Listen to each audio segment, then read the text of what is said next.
Drill it, baby, drill it. Guyana oil deal sweet. Pump it, baby, pump it. Guyana oil giving way cheap. Take it away and store it till world market price go up. Then you throw back and you laugh because you don't pay Guyana off. When we get the news that they found oil,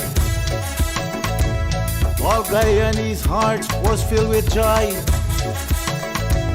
Some even predicted another Dubai. But how we leaders dealt with it make me cry. Civil servant salary could have doubled. Senior citizen pension quadruple. COVID relief 200,000. What they give to we blow out like nothing. This is not about politics, but them bad oil deal got to fix. We taking a lot of licks. More US dollars in the mix.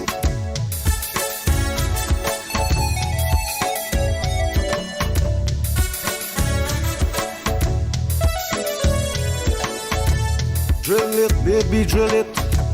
Guyana oil deal sweet. Pump it, baby, pump it. Guyana oil giving way cheap. Take it away and store it till world market price go up. Then you throw back and you laugh because you don't pay Guyana off. We must hold our leaders accountable. Let them know they are responsible for the wars I'll deal in the world. When I think about it, my blood does boil. We must stop this stupidity or we'll end up in poverty. I call on all Guyanese to show solidarity. Guyana, time to unite and do what is right. Demand better oil deals. This is a national appeal.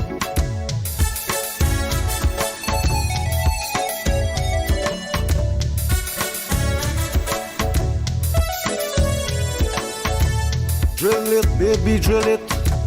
Guyana oil deal sweet. Pump it, baby, pump it. Guyana oil giving way cheap.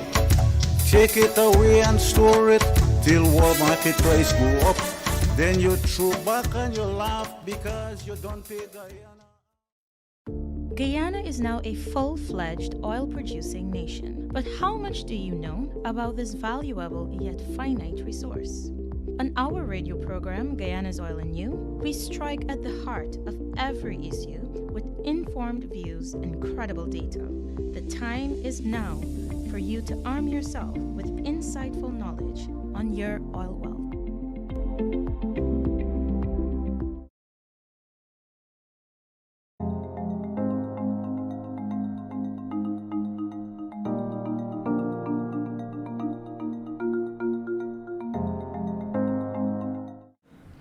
Good evening, ladies and gentlemen. Welcome to this week's edition of Guyana's Oil and You. I'm your hostess, editor at Kaieteur News, Kiana Wilberg, and joining us this evening is Mr. Arthur Deacon, energy consultant and co-director of energy practice at America's Market Intelligence. Welcome to tonight's program, Mr. Deacon. Thank you. Great to be here. All right. So tonight we have a few topics to touch on, such as emissions reduction, the energy transition, the gas to energy project that the government hopes to bring on stream, and key lessons for Guyana to pay attention to.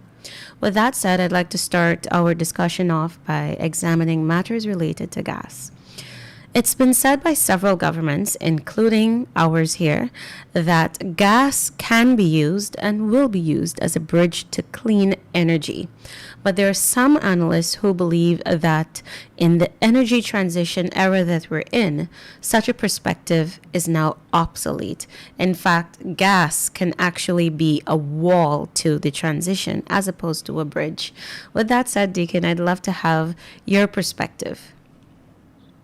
Yeah, I think both points are valid, but if you look at what Guyana needs in terms of energy supply to meet the growing demand in energy that's going to come from the development in the oil and gas sector, Yes. it just doesn't have enough supply locally to meet those new demands. So using gas that has already been discovered that won't have to be paid for in a premium, that can be easily piped into shore, makes sense for Guyana to at least use as a short-term solution for its energy needs.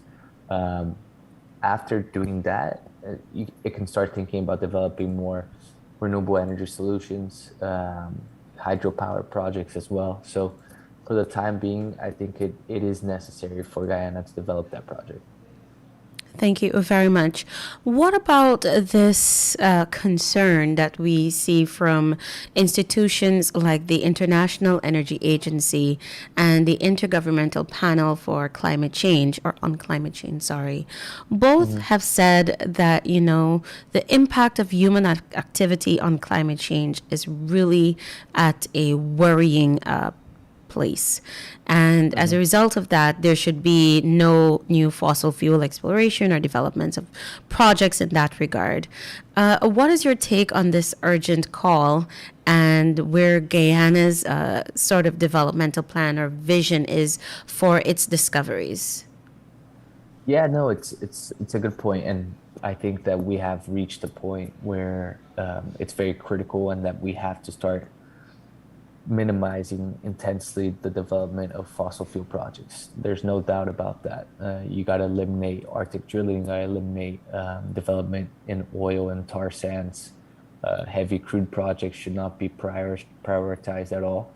And I think gas plants that do come on board, they should have some sort of carbon capture mechanism to them, should have strict valve controls to restrict methane leaks. So I'm all in favor for minimizing carbon emissions and focusing on fossil fuel projects that are only the best kind, the cleanest kind, that have the most tight and strict environmental controls.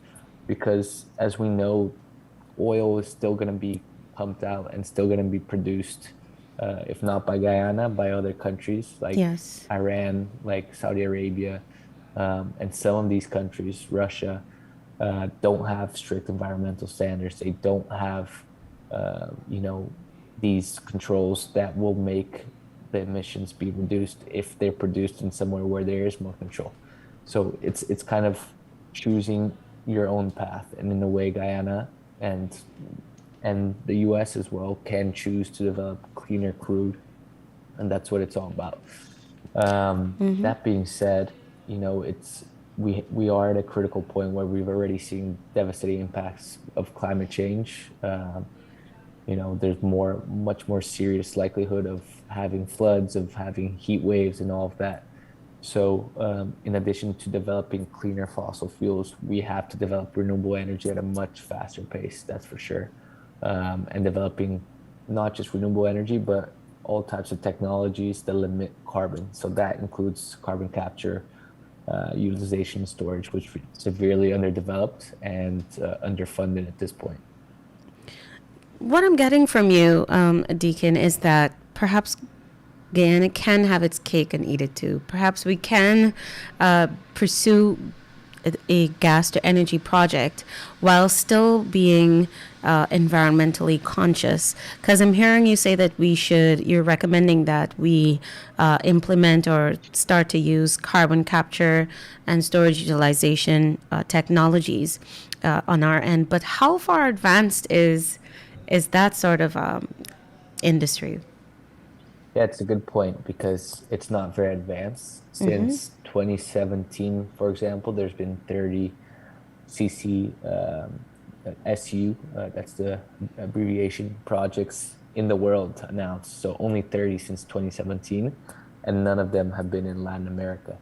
So that's a pretty daunting task, especially for a country where there's never been oil and gas developments, oil finds until 2015. So what it's going to require is heavy foreign investment. That's for sure. It's not going to be done locally only.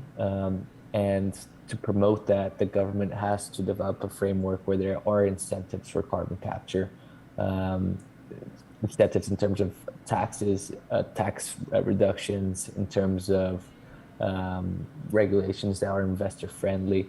So without that, it's not going to be possible. We just saw in the infrastructure bill passed in the U.S. House of Representatives that there was $14 billion directed just to carbon capture technology, so storage, industrial hubs, and other kinds of things. So without that kind of money, it's not going to be a reality. That's for sure. Understood. Now, I'm sure you're aware that with the gas to energy project, there have been a lot of concerns as there have been compliments or praises for the government in pursuing such an initiative. But where the concerns are, they mostly lie in the environmental aspect as well as in the economic aspect. And this is where I would like to hear, what are your thoughts? Where the concerns are for the environmental and the economic aspect, how do you see this project fitting in for the energy transition period? Do you think it will still allow us to stand the test of time? Yeah, I do think so. It's not a massive project. It's a good chunk of megawatts, 350 or so. But at the same time, as I mentioned, if it does have carbon capture, it's going to limit emissions significantly compared to what Guyana is used to, which is heavy fuel and diesel. So that's already a 50 to 60% reduction in emissions. Until Guyana has the capacity to develop renewable energy and bigger hydro projects, it's good to have this base firm power to sustain the growing sector and the growing country, right? Economically, environmentally, I don't see any concerns with the surrounding area.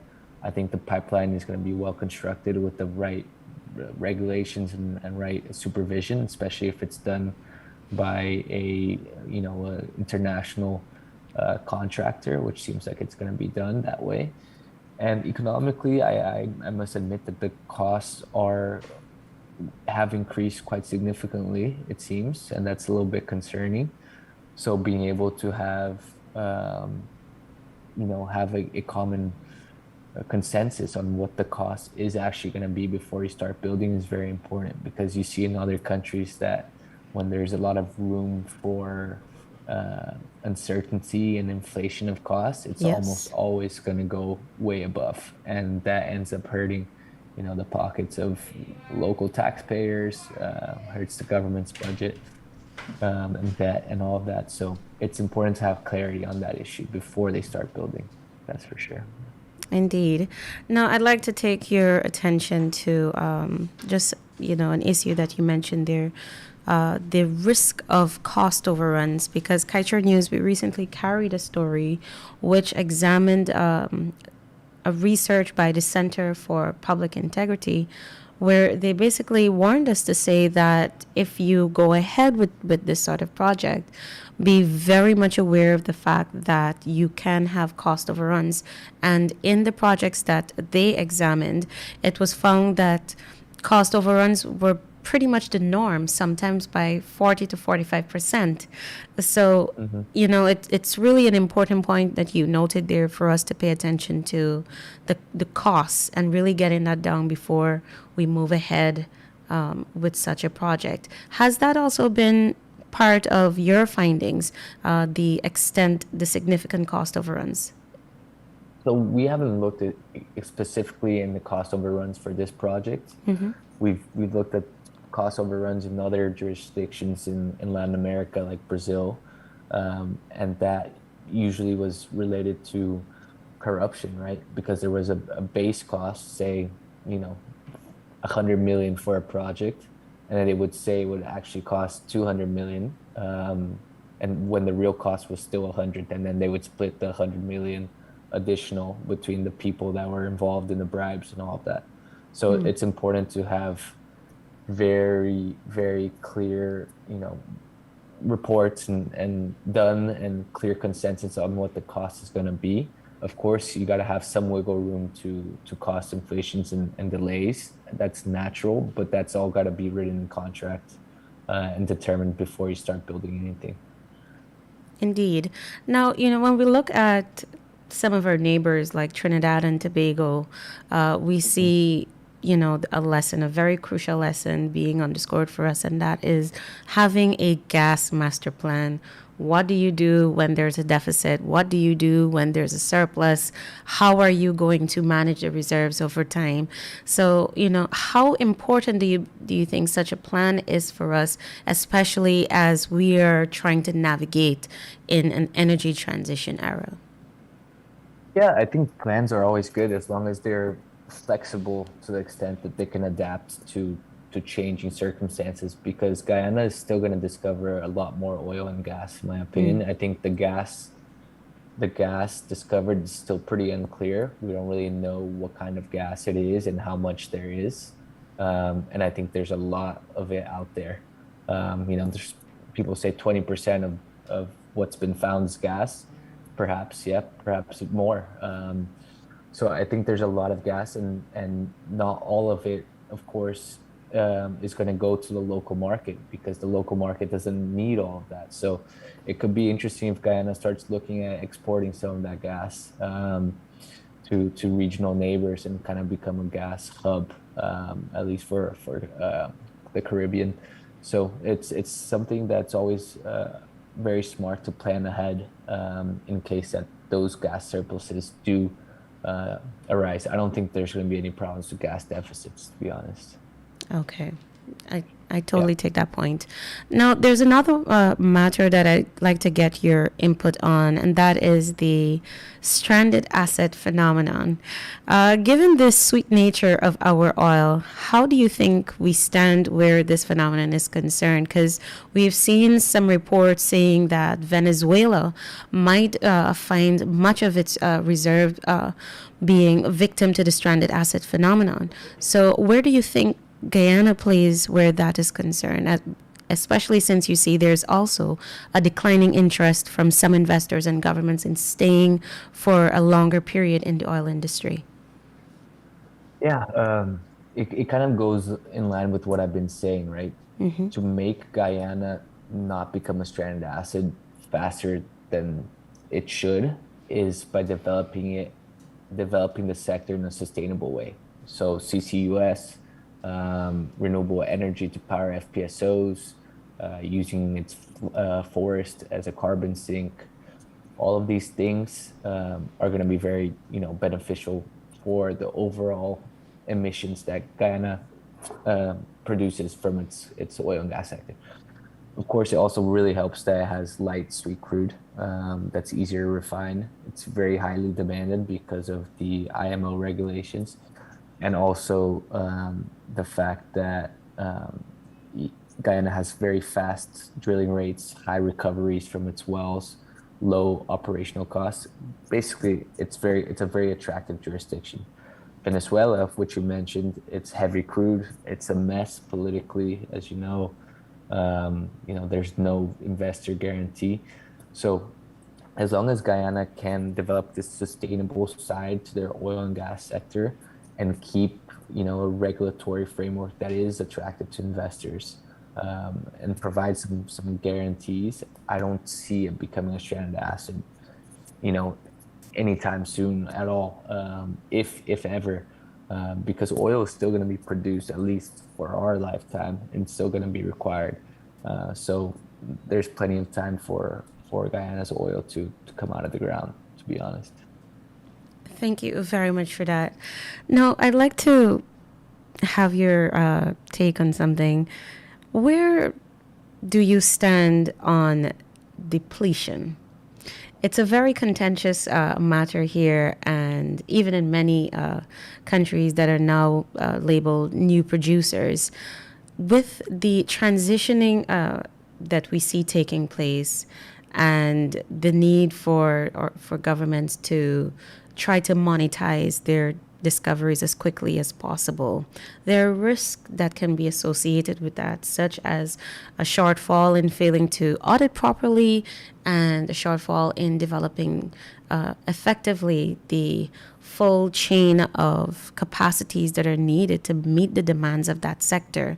So when you weigh the pros and cons of rushing as you try to meet the needs of the market right now, what would you advise Guyana to do at this point? What would you say is the best Yeah. approach for us? Yeah, I think rushing is never a good idea, no matter what you're doing, really. So instead of rushing, it's developing something that is for the long term and it is sustainable, right? And that's going to require investment, and it's going to require planning. It's going to require petroleum commission that still hasn't been created. It's going to require a new framework for the wealth fund that we're still waiting on. So it's the more you rush, the more room you create for errors and mistakes and oversight, right? Where people kind of turn a blind eye, and that's when you see, bridges collapsing, money being stolen, and things like that. So it's very, very, it's a very dangerous line to cross when you start rushing these things. I think Guyana should be patient. They should understand that their oil is very attractive in the global scenario, but they still have to do certain things to make it attractive for the long term, right? So that's, I think, how they should look at it. Thank you. Now, I'd like to turn your attention to one of your most recent publications, which also looked at Guyana and its role in the energy transition period. And part of your column said today that Guyana is in need of a more transparent and accountable government as it pursues certain strategies to have a sort of developed a sustainable oil and gas industry. I wanted to know if you can just expound for us a bit on what you meant in this regard for a more transparent and accountable government, because from our perspective, we have proposed this very train of thought to our head of state, Mr. Irfan Ali, and he has insisted that the administration has been open from end to end on the sector. So I'd be grateful if you could just elaborate on that. Yeah, I think there's one thing, if there's two different things, right? There's transparency in terms of what you say you're going to do, and then there's transparency of what you actually are going to do. I think this current government's very good at creating that image of transparency and of accountability, but then not always following through on some of those promises. And I think that's where, people may get, distracted in a sense. So a lot of the criticisms for the Natural Resource Fund is that there's too much influence for the Minister of Finance on the decisions, right? But from what I hear, the newly proposed regulation is still going to keep a lot of the powers with the Minister of Finance and the presidency. So, and it's going to raise the ceiling on the spending, which is okay, but you have to have a separation between politics and the money's coming in. If not, that's a recipe for disaster. So that's extremely important, and it's just one of the examples that comes to mind, really. Thank you. Now, is there any other challenge you believe Guyana is failing to address that if it continues, it would be to its own detriment? Yeah, good question. Let's see, challenges that Guyana is failing to address. I think that ethnic tensions are always something that are quite complicated, and different from Suriname, which basically the way that Congress is structured forces the different parties and different ethnicities to work in a consensus, regardless of the administration. What it feels like in Guyana is that when there's one party in power, they completely disregard the other party and the other ethnicity, right? I'm not saying that the PPP does this worse than the AFC-APNU. I'm just saying that whenever a new administration comes in, everything that was done from the previous one is kind of